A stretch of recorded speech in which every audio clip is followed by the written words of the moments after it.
Bonjour, bienvenue dans cette première partie de la vidéo dédiée à l'étude des grandeurs électriques de base ainsi que de leur dôme. Dans cette première partie, on va regarder comment est constitué un atome, on va voir la différence de potentiel et on finira par l'analyse du déplacement des électrons. Au début de l'analyse de l'électricité, il faut d'abord étudier l'atome. Tout commence par l'atome. Dans ce cas-là, on va prendre l'atome de cuivre. Dans un atome de cuivre, on va avoir au centre le noyau, dans lequel on a les protons et les neutrons. Les protons sont les charges positives, les neutrons les charges neutres. Dans le cas du cuivre, on aura 29 protons. Et ça correspond au numéro atomique dans la table de Mendeleïev. On va retrouver à l'extérieur du noyau les électrons et on aura autant d'électrons que de protons. Donc on a 29 protons, on aura 29 électrons. Ce qui va faire que notre atome est neutre électriquement vu qu'on a autant de charges positives, les protons, que de charges négatives, les électrons. Les électrons vont être répartis par couche, une couche centrale, et ensuite on va s'écarter de plus en plus pour arriver jusqu'à la dernière couche qu'on appelle la bande de valence. Dans l'étude de l'électricité, la couche qui nous intéresse le plus, c'est la bande de valence, la dernière. Pourquoi? Parce que plus on est au centre, plus l'attraction du noyau est forte. Donc pour arracher et faire se déplacer l'électron qui est au centre, il faudra une grande énergie. Par contre, plus on va contre l'extérieur, moins l'énergie nécessaire pour arracher un électron est forte. Et dans ce cas-là, l'électron qui est le plus facile à arracher, c'est celui qui est ici, donc celui qui est sur la bande de valence. Et l'étude de l'électricité, c'est l'étude en fait du déplacement de ces électrons ici, qu'on va appeler les électrons libres. Donc vu que c'est cette bande ici qui nous intéresse le plus, on va faire souvent une représentation simplifiée de notre atome où on va uniquement dessiner la dernière couche, la bande de valence. Et on va assembler toutes les couches internes et le noyau pour en faire un paquet ici. Et on va noter sa charge électrique. Dans ce cas-là, on aura les 29 protons et on aura 28 électrons, vu que le 29e est ici. Donc 29 charges positives et 28 charges négatives, ça fait qu'on a au total 1 positif. Voilà. Et on voit qu'on a un électron charge négative et plus 1 à l'intérieur, ce qui fait bien 0 au final, donc notre atome est neutre. Deuxième atome étudié, c'est l'atome de silicium. Pourquoi le silicium? Parce que c'est celui qu'on va utiliser le plus dans les semi-conducteurs. Donc c'est le semi-conducteur le plus utilisé actuellement. Ces atomes de semi-conducteurs ont ça de particulier qu'ils ont 4 électrons sur la couche de valence. Donc notre atome de silicium, il aura 14 protons et 14 électrons. Et on voit que le numéro atomique, ici, c'est 14. Et on aura 14 neutrons. On va représenter cet atome de silicium sous cette forme-là. Donc on va retrouver 4 électrons sur la bande de valence. Et au centre, le paquet avec les deux couches ici et le noyau qui fait plus 4. Voilà pour ces deux atomes. On va continuer l'étude avec l'atome de cuivre et on va regarder ce qui se passe si on agit sur celui-ci. Donc si on prend notre atome avec ses 29 protons, 29 électrons, donc on a autant de protons que d'électrons, donc on le nomme atome, vu qu'atome signifie qu'il est électriquement neutre, et on va retrouver ici notre électron sur la bande de valence. Maintenant, si on vient à arracher un électron à cet atome, on va se trouver sous cette forme-là. On aura notre centre ici avec une charge électrique de plus 1 et on aura notre électron qui a disparu ici. Donc on va se retrouver avec 29 protons, 28 électrons et on a plus de protons que d'électrons. Dans ce cas-là, on n'est plus électriquement neutre, on est devenu positif. Donc on ne peut plus parler d'atomes, on va parler de ions, et on va parler de ions positifs, vu que les protons sont plus nombreux que les électrons. On peut aussi parler d'atomes ionisés positivement. On va principalement utiliser cette dénomination ici de ions positifs. À l'opposé, on pourrait gagner un électron, il va se trouver sous cette forme-là. Dans ce cas-là, on aura 29 protons, 30 électrons, donc on aura plus d'électrons que de protons, donc on aura dans ce cas-là un ion mais négatif. Donc maintenant, l'étude de l'électricité, ça va être ce passage de atomes à ions positifs, ions négatifs, etc. Donc on va regarder comment se déplacent ces électrons, qui sont les électrons libres. Donc on va regarder ceci. Pour ceci, on va prendre un semblant de bout de fil de cuivre dans lequel ont été représentés 3 atomes de cuivre. Et on a mis une charge positive à droite et une charge négative à gauche. L'électron est une charge négative.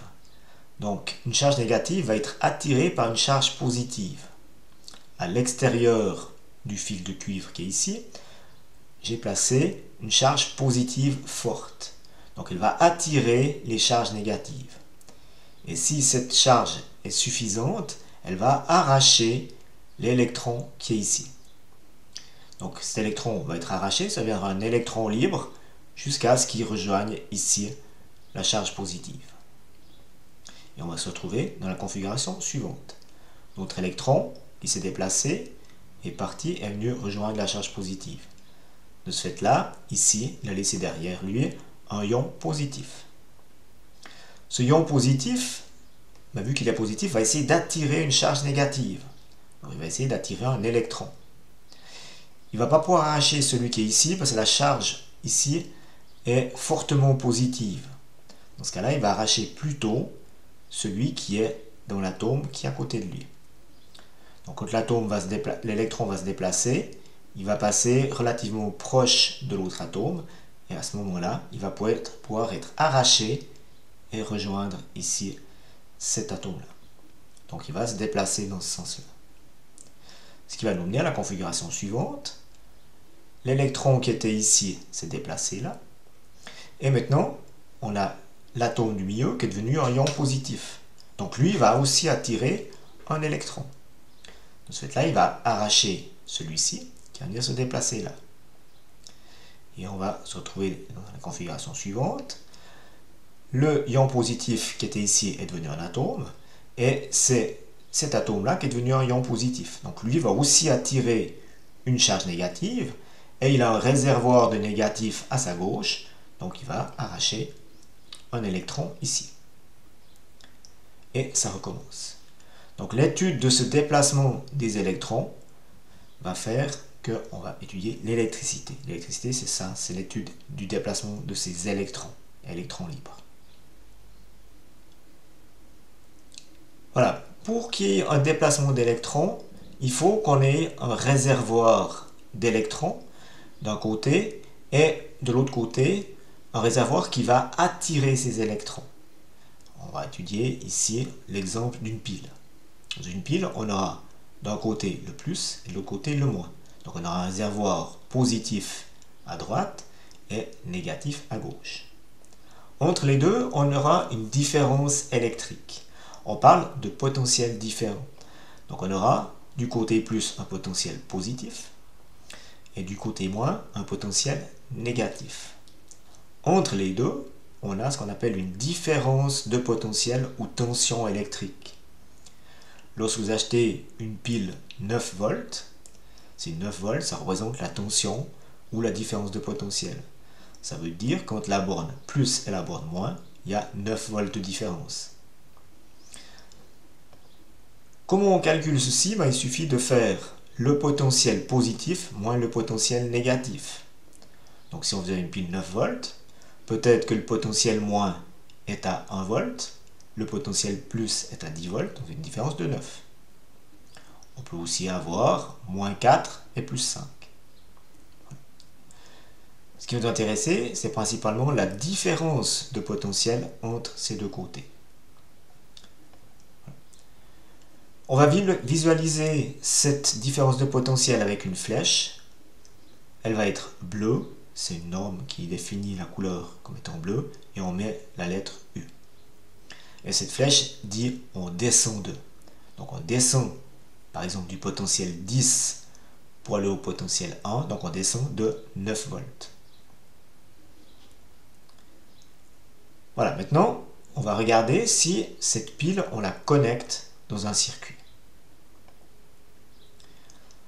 Pour qu'il y ait un déplacement d'électrons, il faut qu'on ait notre pile ici, avec d'un côté beaucoup de charge négative, de l'autre côté nettement moins de charge négative. Et il faut qu'on ait un récepteur et il faut qu'on ferme le circuit. Si on laisse comme ça, il ne se passera rien. Donc il va falloir qu'on connecte notre réservoir moins et notre réservoir plus. Si on fait une analogie hydraulique, c'est comme si on avait deux tubes. Un tube à gauche avec beaucoup d'eau et à droite un tube avec nettement moins d'eau. Donc on a une différence de pression au fond du tube entre le tube de gauche et le tube de droite. Si on les reliait les deux, l'excédent d'eau de gauche va aller du côté droite. Il va se passer la même chose du côté électrique.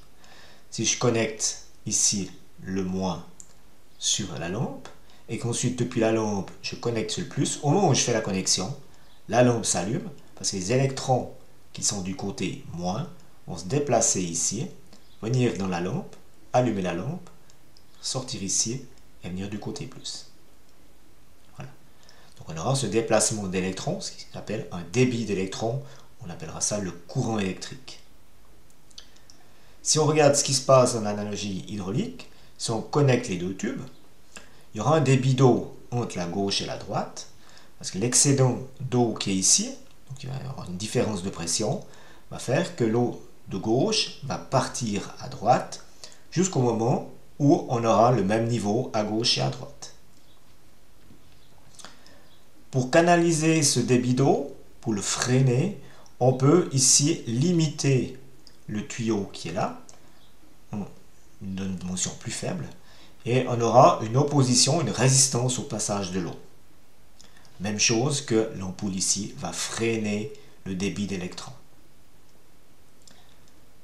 Dans la deuxième partie de cette vidéo, on va regarder le lien entre la différence de pression, le débit d'eau et l'opposition au passage de l'eau, ici, mais sous forme électrique.